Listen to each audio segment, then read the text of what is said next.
नमस्कार, आप देख रहे हैं न्यूज 18। मैं हूं आपके साथ रुचिका राज। मिडिल ईस्ट यानी कि मध्य पूर्व से इस वक्त महायुद्ध की आहट तेज हो गई है।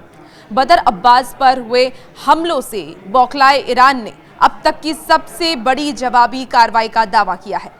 अब ईरान की सबसे ताकतवर सेना IRGC ने दावा किया है कि उन्होंने बदर अब्बास के पास हुए हमलों के जवाब में क्षेत्र में मौजूद एक अमेरिकी सैन्य एयरबेस को निशाना बना करके भारी गोलीबारी की है। इस हमले के बाद पूरे क्षेत्र में तनाव चरम पर पहुंच गया है। अब आपको बताते हैं कि ये बदर अब्बास में हुआ आखिर क्या था, जिसके बाद ये महायुद्ध और ज्यादा भड़क गया। दरअसल इस पूरे विवाद की शुरुआत होती है ईरान के रणनीतिक रूप से बेहद महत्वपूर्ण बदरगाह शहर बदर अब्बास के पास हुए हमलों से। बदर अब्बास ईरान के लिए न सिर्फ व्यापारिक बल्कि सैन्य दृष्टिकोण से भी सबसे संवेदनशील इलाका माना जाता है। बदर अब्बास पर हुए अज्ञात हमलों के बाद ईरान पूरी तरह बौखला उठा है।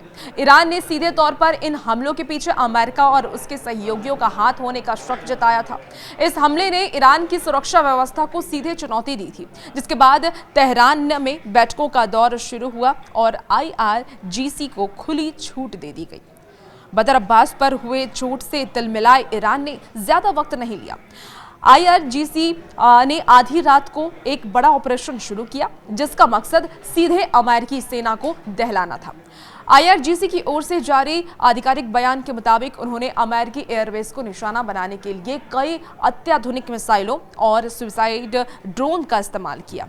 ईरान का यह भी दावा है कि उनके इस ताबड़तोड़ अटैक ने अमेरिकी एयरबेस की डिफेंस सिस्टम को भेद दिया और वहां भारी तबाही मचाई है।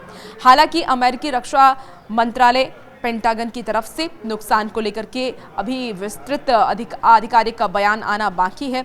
रक्षा विशेषज्ञों का ये मानना है कि ईरान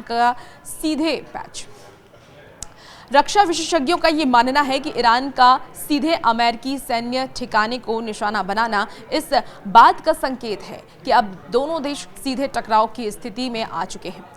बदर अब्बास पर हमले को ईरान ने अपनी संप्रभुता पर हमला भी माना था। अब इस जवाबी कार्रवाई के बाद खाड़ी देशों में तेल की सप्लाई चेन से लेकर के अंतर्राष्ट्रीय उड़ानों पर भी बड़ा खतरा मंडराने लगा है।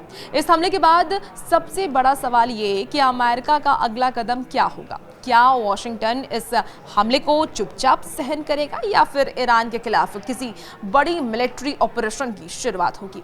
देखिए, पेंटागन ने अपनी सेना को हाई अलर्ट पर रख दिया है और इस हमले के सबूतों की जांच की जा रही है।